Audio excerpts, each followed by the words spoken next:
नमस्कार मंडळी. तर आजचा मेनू आहे इडली सांबर आणि इडलीची चटणी. तर सर्वात आधी मी तांदूळ रेशनचे आणि उडदाची डाळ 4 वाटी तांदूळ घेतले आणि 2 वाटी भरून उडदाची डाळ भिजत टाकली. रात्री भिजत टाकली आणि ती सकाळी मी दळून घेतली. आणि जे भिजत टाकलेलं पाणी होतं ना, ते आपल्याला टाकून नाही द्यायचं. ते आपल्याला वाटण्यासाठी लागणार आहे.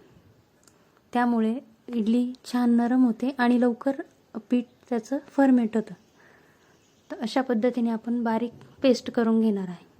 जास्त गरगरीत दळलं तर इडली नरम होत नाही. तसं चिकन दळायचं, अशा पद्धतीने दळून घ्यायचं आणि त्यात थोडं चवीपुरतं मीठ टाकायचं आणि सोडा टाकायचा आणि थोडंसं पाणी टाकून त्यात 4 ते 5 चमचे दही टाकायचं. दह्याने आंबटपणा येतो, कारण की पावसाचा सीझन आहे आणि उन्हाळ्यात जे फर्मेंट होतं ते पावसाळ्यात आणि हिवाळ्यात होत नाही. त्यासाठी तुम्ही आंबट दहीचा वापर केला तरी खूप. तर सकाळी मी असं भिजवून ठेवलं. मला संध्याकाळी इडल्या करायच्या होत्या म्हणून. अगदी मीडियम, जास्त पातळ नाही जास्त घट्ट नाही, अशा पद्धतीने. आता सोड्याचं प्रमाण बघा, अगदी 3 ते 4 चिमूट टाकले मी आणि थोडं वरतून पाणी टाकून घेतलं की त्याचे गुठळ्या राहू नये म्हणून सोड्याच्या. पूर्ण एकजीव होऊन जाईल असं पिठामध्ये, त्यानुसार मी मिक्स करून घेतलं. चला आता इडलीची तयारी करू आणि सांबरची तयारी करू. सांबरसाठी मी शेवग्या शेंगा, वांगे आणि डांगर घेतले. एका साईडला तुरीची डाळ, उडदाची डाळ आणि मुगाची डाळ घेतली आणि त्यात कापलेला कांदा आणि टोमॅटो टाकून 3 ते 4 शिट्ट्या करून घेतलेल्या आहे. त्यानंतर अशा प्रकारे आपलं पीठ तयार झालं. आता आपण करू शेंगदाण्याची चटणी.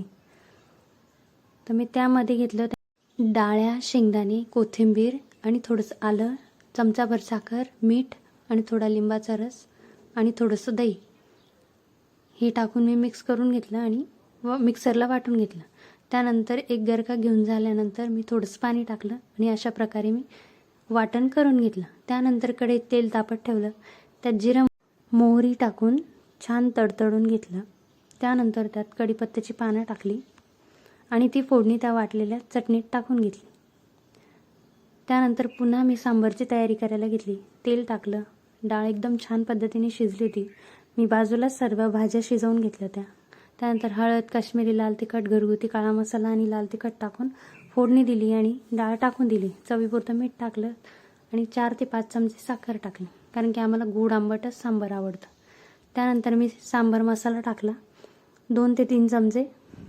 वरतून कोथिंबीर टाकून अशी छान पद्धतीने सांबार तयार झाला.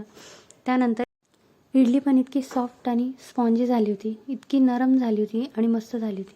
त्यानंतर मी अशी इडली घेतली आणि त्यात चटणी टाकून घेतली आणि वरतून सांबार टाकून मी असं डेकोरेशन करून घेतलं.